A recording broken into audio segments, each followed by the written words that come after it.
Hi, and welcome to The Bright Balloon, a podcast where I'm sharing bright ideas for your balloon business. My name is Sarah Meyer, and I'm a balloon business owner like you, and I love the creative side of what I do, but I really love the business side, which seems to be the part where most people struggle. So I'm here to help. Each week, I'm bringing you an episode full of bite-sized tips you can use to make improvements in your business. I want you to make more money, eliminate stress, and learn along with me as we grow our creative businesses together. Welcome to The Bright Balloon, presented by 17 Hats.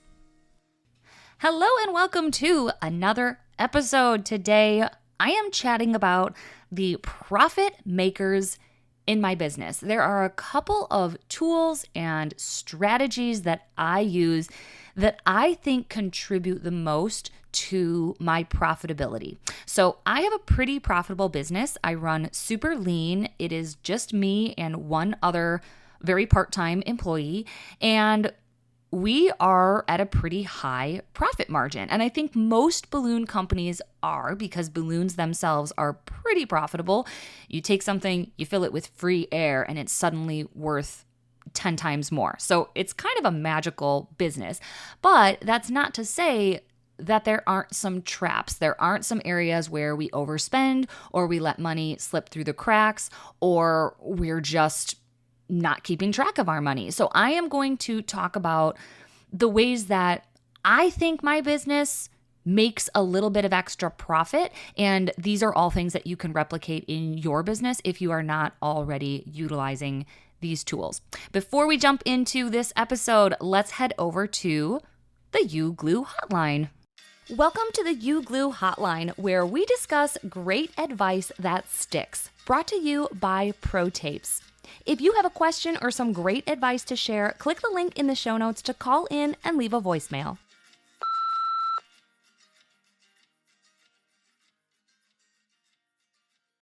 Hey Sarah, this is Beth Legg from Balloons by Beth. I am in San Antonio, Texas, and service areas around San Antonio and South Texas.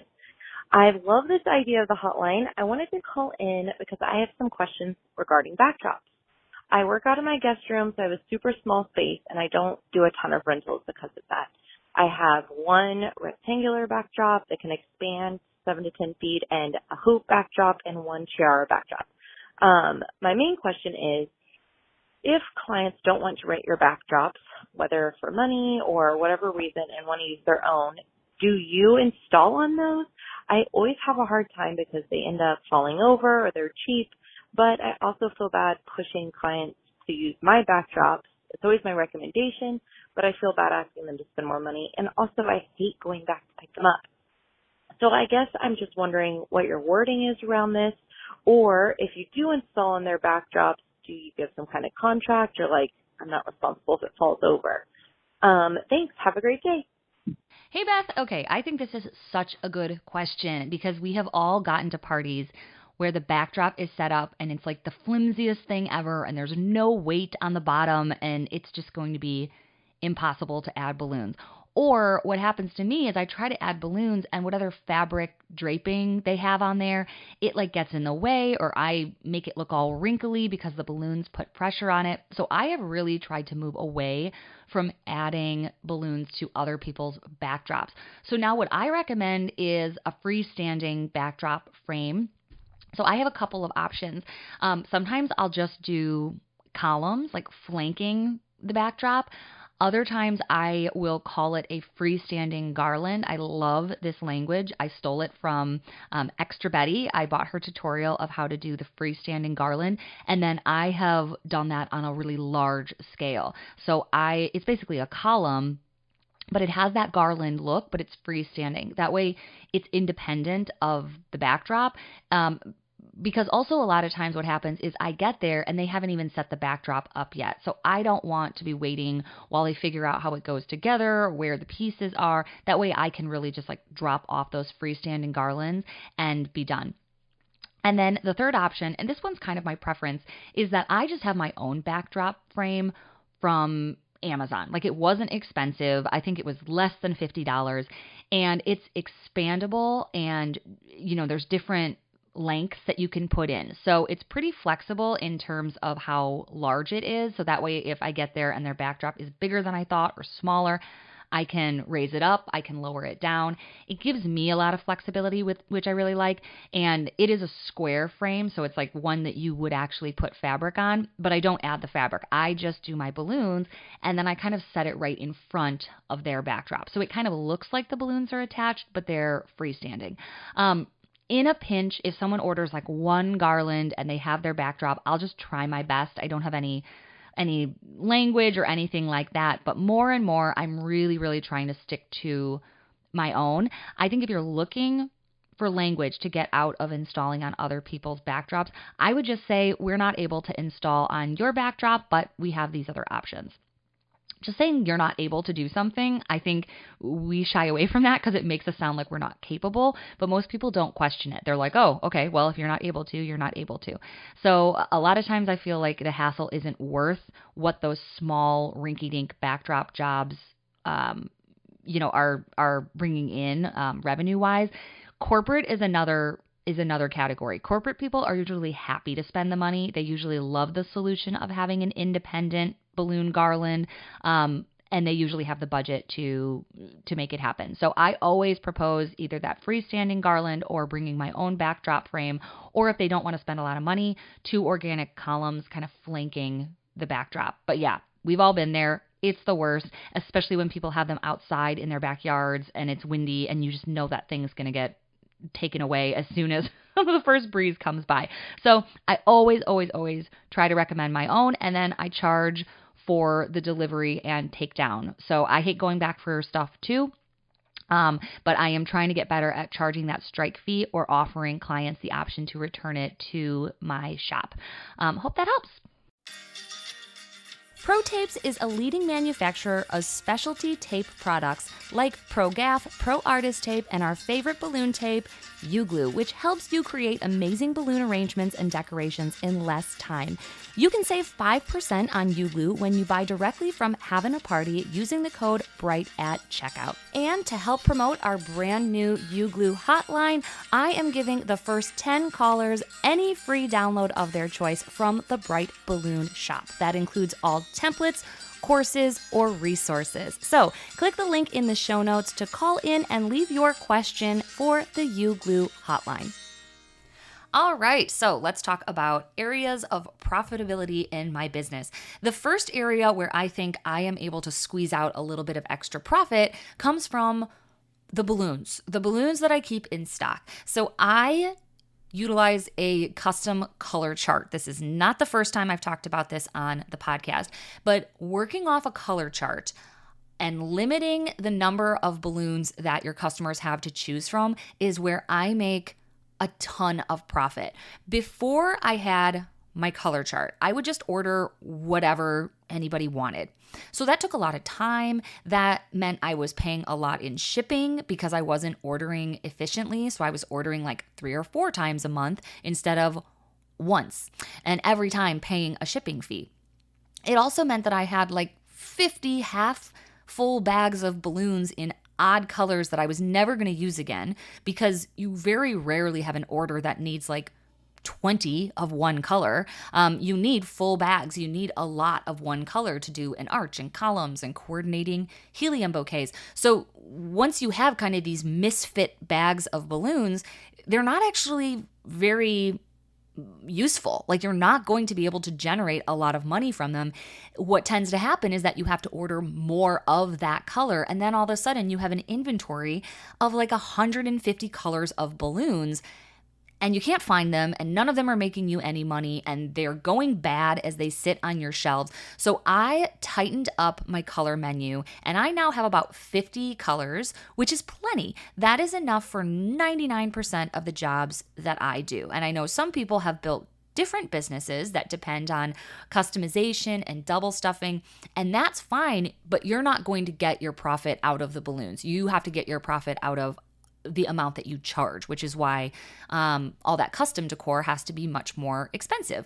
But for me, keeping that narrow color menu has really, really helped me not overspend on balloons, on shipping, on new colors that come out that I just like want to try. Like it's really kept the guardrails on me and my clients. And because of that, my ordering is now ordering balloons for the future. It's not ordering balloons for the jobs that I actually have. So like when I go to order, if I look and I'm low on dark blue, I'm going to order dark blue balloons to refill my shelves, even if I don't necessarily have a job with dark blue balloons coming up, because I know eventually I will. So instead of constantly scrambling to order for my upcoming jobs, instead, I'm basically just ordering to fill my own shelves. And if whatever I need isn't in stock, that's fine. I'll order it the next time. It kind of has gotten me out of that horrible cycle of like desperately searching for the balloons that I need for the job next week. Instead, I'm a bit ahead on my inventory so that I'm not scrambling. And that's because I am limiting the colors that people can choose. I know they're going to select some of the 50 colors that I have on my chart. So I have a download available for you. If you don't have a custom color chart, you can download one using the link in the show notes. It is a purchase. This was something that I created with my friend Erin from Young and Wild Balloon Company like years ago at this point, but it's exciting. We just updated it. So now it has all of the new colors. Tough Tex has come out with new colors. Jamar has come out with quite a few. Qualitex has new, and Vitalik or Sempertex, all of their new colors that have been released over the last year, they have been updated on the color chart. And we've also included all of the Calisan colors. I know that's a popular brand that people have started using. So the point of the multi-brands is because you can build your own color chart. So if you're not loyal to one brand, which I don't know anyone who really is, if you like to pick and choose the colors, you can put them all together on one color chart. And that way, you have it customized to your business. You're not sending the Qualitex color chart and the Jamar color chart and the Tough Tex color chart to your clients. That's too much. That's too confusing. And sometimes I've seen where people send the chart but like X out colors that they don't carry. I think that looks a little sloppier than just having a clean color chart that shows all of your options across all of the brands that you keep in stock. I like sending that to my customers instead. And I have this on my website if you want to check it out. My balloon website is wisconsinballoondecor.com, and under my pricing tab, you can see what this color chart looks like. So this saves me a lot of time and a lot of money, and I see a path forward now that I have a part-time employee where she could also order the inventory, which would take more off of my plate, because since we are narrowed in on the colors we have in stock, she would very easily be able to see what we're low on and what we need to order. So it's basically put an entire process in place, and it's saved, again, not only the time of ordering, that's the big thing for me. Orders used to take me like hours and hours, and they were terrible. It's eliminated that, but it also has gotten me ahead so I can take last minute jobs. Or a lot of times, like this week, I have a $5,000 job. It's 20 columns, a extra large balloon arch, and 20 helium bouquets. And I had all those balloons in stock. So that was pretty incredible because it feels like I'm making all of that money instead of having to place an order. So all of that to say, the custom color chart has definitely been a game changer in my business, and it is available to you using the link in the show notes. All right, let's move on. The other area where I am able to squeak a little bit extra profit out of my business is by utilizing 17 hats. So if you don't have a CRM, I highly, highly recommend it. I sound like a broken record. I love 17 hats, but it's so integrated into my business, it's really hard to talk about my processes without mentioning 17 hats. So all of my email, all of my workflows, all of my invoicing, all of my follow-ups when people don't pay their invoicing, that all runs through 17 hats. So you can see just in those few areas, I am able to make a lot of money. The biggest reason is because I don't have to pay an administrative assistant to do those things. I'm able to do them really quickly with a click of a button, or a lot of them run on autopilot. So for example, if someone doesn't pay their invoice on time, they automatically get a follow-up email saying that their invoice is past due. I don't send that email. That just automatically happens in 17 Hats. So not only is 17 Hats saving me the money of having an assistant, but it's also making me money by getting people to pay their invoices. My grab and go garlands are also automated through 17 Hats online scheduling. So that is a completely passive way to have people place orders and bring in money. Yes, we still have to make the garlands, but other than that, all of the communication is handled basically with a robot. It's 17 Hats. People go in, they schedule, then my workflow automatically sends them their confirmation email. It automatically sends them their reminder email, and then it automatically sends them their thank you email. So when I say it's automated, it's 100% automated. I never ever even speak to my grab and go people unless they email me and say they want more, which happens often. People want to add extra garlands onto their initial order. So 17 Hats in itself, it saves me time and money, and it makes me additional money because it works 24 hours a day. So I feel like I am able to make a lot more money at a really high profit rate because it's really, the software itself is really inexpensive. $600 a year full price, $300 a year if you use the 50% off coupon. That's available to everybody for your first year. That's also linked in the show notes. But for $300 for the year, that's what you would pay an administrative assistant for a week's worth of work if they were full-time, or, a month's worth of work if they were very part-time. So the fact that you can have a robot kind of working for you, or the fact that that's what I've done in my business, I know many of you have as well, a lot of profit and money comes from that.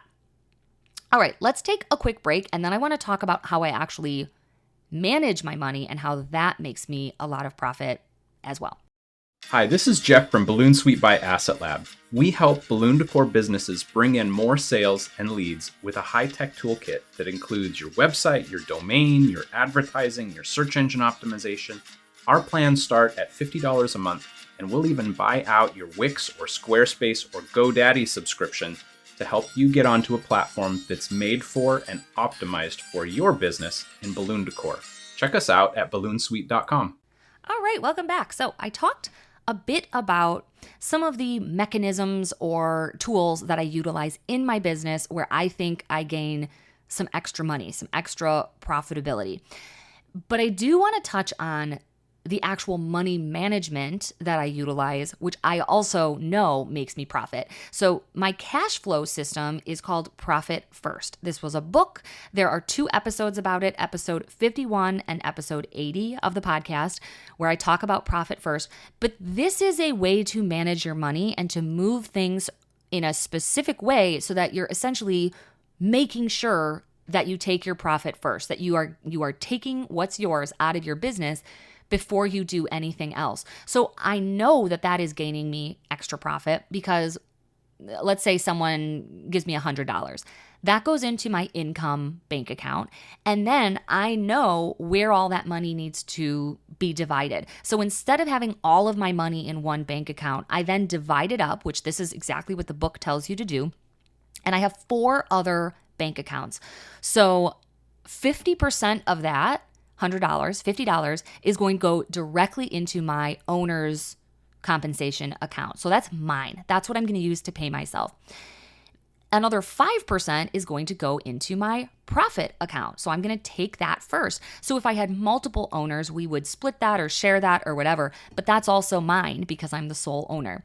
Then 30%, so $30 is going into my operating account, and $15 will go into taxes. So that's going to be saved to pay my taxes later on. And that 30% that went into my operating account, that is all I have to make that job happen. So if it's a $100 order and I'm spending $30 on materials and labor and gas and delivery and all the things that make my business run, that's about right. That's where I try to be at, 30%.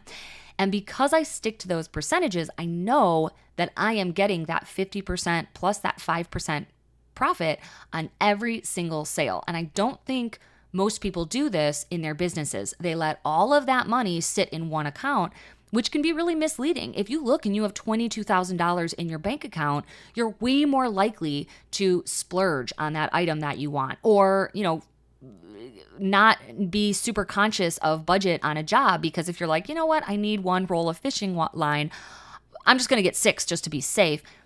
If you don't have the money set aside for those 6 spools of, monofilament, that can add up over the course of the year. And you're actually taking money from yourself. You're taking money from what needs to go to taxes. You're taking money from your profit account, and you're actually spending like 75% on the job, which is not very profitable. So having this cash flow system in place and those separate bank accounts and sticking to it, that has really, really helped me be confident with my money and also know what's mine. I used to be kind of afraid to spend. I'm a natural saver, but I would have all that money in that bank account and just be really scared, like not know how much I should be spending on a job and not know how much I should be saving for taxes.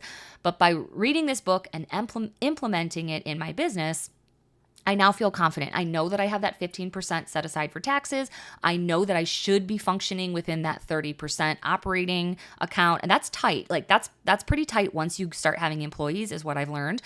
It used to be really easy when it was just me, but now that I have a van and I have gas and I have an employee, 30% is a challenge, but that's how I keep my business pretty lean. And sometimes I go over and sometimes I'm under, but it gives you kind of a starting point or some metrics to go by, because no one ever tells you like, oh, you should be running your business on 30% of your income. Like no one ever told me that until I read this book. So it gave me a ton of peace of mind.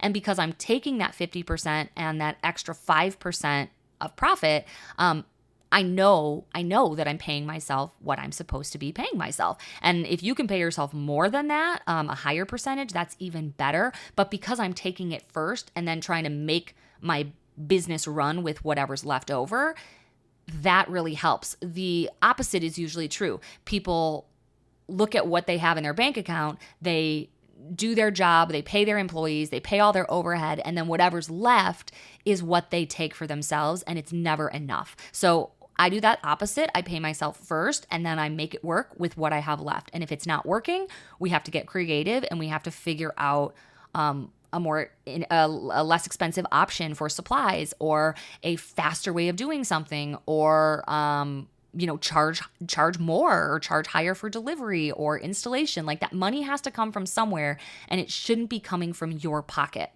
is essentially the whole message of this book. So if you haven't read Profit First, I highly recommend it. At least go back, start with episode 51. That's where I give kind of my general overview of Profit First. And then I recommend the audiobook along with the hard copy. And I don't typically recommend that, but I find the book really dry. So I like listening to it because I think Mike Michalowicz, who's the author, is really easy to listen to. But there are enough like charts and spreadsheets and diagrams in the book that I think it helps to have it in front of you like while you're listening, or to refer back to at certain points. So I love Profit First. It changed my business. I know it's changed a lot of businesses in the balloon world because it is so practical, and it's just like, here's what to do. Do it. I hate when things are kind of ambiguous and I'm not sure if I'm doing things right. So this book really lays it out step by step. And the separate bank accounts for me was the game changer, kind of separating everything out so that I'm not dipping into my profit when I'm buying supplies, because I don't have that option anymore. It's literally been removed from the bank account. So that is a huge way of how I know that my business is profitable. Hey friends, the next time you need to order supplies for your professional balloon business, head over to Havin' a Party Wholesale. They carry all of the brands that we love and need to run our profitable balloon businesses, and they are family owned and operated, and they know the business inside and out. They've even offered listeners of the podcast a 5% off coupon code when you use the code BRIGHT at checkout. So next time you need to order, head over to havinaparty.com.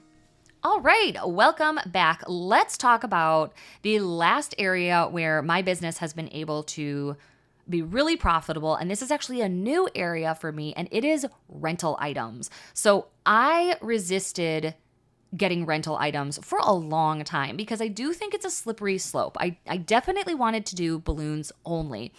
And I saw other companies and they suddenly had a bounce house. Then all of a sudden they were renting a peacock chair. Then all of a sudden they had a lounge set and a sofa. And then all of a sudden they weren't really doing balloons anymore. So I didn't want to get into the hardcore rental scene. I certainly didn't want to have to keep track of a lot of inventory because with my brain, I would double book or promise a chair to someone who it was already rented that weekend.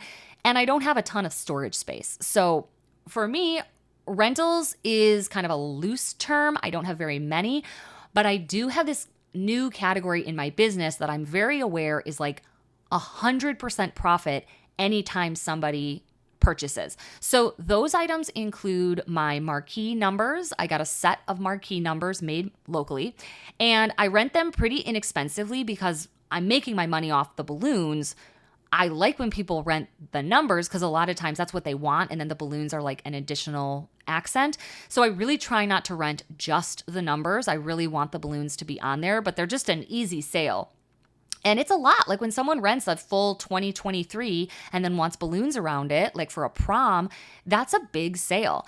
And it's nice that I don't have to wait for other marquee people to come. I don't see sales slipping away when I refer them to a marquee company and then their budget is full. They don't come back for balloons. So I did take the plunge and order my own set, and it has been very profitable because they've paid themselves off already. And now every time I rent them, it's 100% profit. The other thing that I would consider a rental is like my framework. I have started getting some additional framework. I have the like Chiara walls. They're just like the metal frames and then the spandex goes over the top. I've gotten a new circle arch. Very limited. I have these giant silver inflatable ball things that I needed for my big job, but now I own them and now I'm trying to push them for every event that could use big, giant, inflatable silver balls because they're reusable. So the beauty about having things that you can use over and over again is that once they're paid off, it feels like free money. Other than the labor and delivery, you're really not losing any materials, which is different from balloons. There's always a pretty substantial material loss when you're doing balloons. So this, again, like I said, this is a new area for me, but it's become pretty obvious, pretty quick, that this is a great way to make money. So if you don't have any rental pieces available, think about what you are constantly seeing your customers provide themselves or renting from another company, and maybe invest in one or two pieces, like a backdrop wall or some new framework or a peacock chair, something that you could almost present as a package that also makes your job easier. So I love any framework because then I'm installing garlands on my own framework and I can almost just like bring it already set up versus installing on someone's wall or installing on who knows what, sometimes people have no plan as to where their garlands are going to go and you get there and you're just like, this doesn't float. This can't just like magically go in the center of this wall unless I stick to it, which I really try not to do.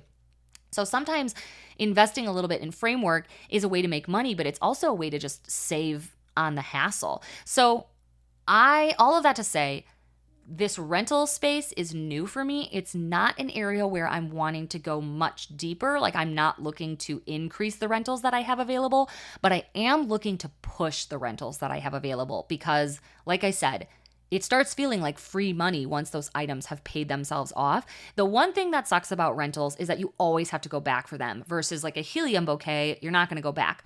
So you do have to find that balance of what remains profitable, right? It doesn't make sense for me to rent one number marquee for $50 an hour away. Like I'm not going to make any profit on that. So maybe your clients can pick up, maybe they can return. That is still something I am figuring out. But what has become very apparent is that these rental items are money makers because there's no material loss like balloons. So rentals, if you don't have any, consider one item that you might add in and turn it into a package. Turn it into something that comes with balloons and has a set price and make it really, really easy for your customers to order that thing with the balloons already on it. So none of those are crazy. None of those are like these new ideas, new concepts. I've talked about, I think, all of them before on the podcast, but someone asked me the other day, like, why is your business so profitable? Why are you able to run so lean? And I really do attribute it to those few things. It's the color chart. It's my super lean inventory. I'm not wasting money on balloons or things that I don't need. It's 17 hats because I'm not paying an admin team to keep track of things for me. I'm able to take so much of that off my plate through automation, and also because it's so affordable. And then my cash flow system, profit first, that keeps me profitable. It makes me take my money before I do the job, which sounds kind of risky, but it really, really has forced me to be creative and run a very profitable business.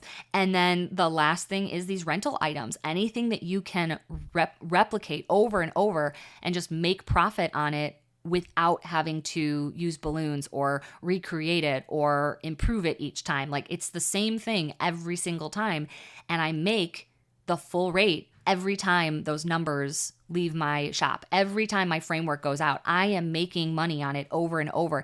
And actually, that makes me really competitive because all my items are paid off, and because every single time I rent it, I'm making 100% profit. I'm able to actually charge less. Like, my pricing is really, really competitive on those rental items, because maybe $300 seems like a steal for a setup, but if it's $300 and I'm making $295 off of it, that's more profitable than a $300 balloon installation on its own. So I'm able to keep my prices low and competitive so that I get the job, but I'm also making a ton of money on every sale.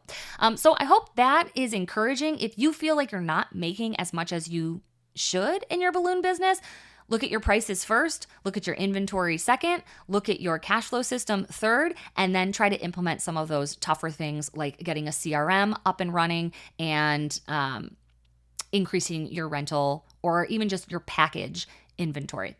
All right. Thank you guys so much for listening. That does it for this episode, and I will talk to you in the next one. Thanks for listening. As usual, I tried to keep it bright and light. Our presenting sponsor is 17 Hats, the CRM I use to cut the chaos and manage my entire balloon business. From the lead capture form on my website to workflows and email templates, invoicing and grab-and-go garland automated bookings, it's all powered by 17 Hats, the best customer relationship management system for balloon businesses. There's even a 50% off coupon code waiting for you in the show notes wherever you're listening. I'll see you next week in another episode.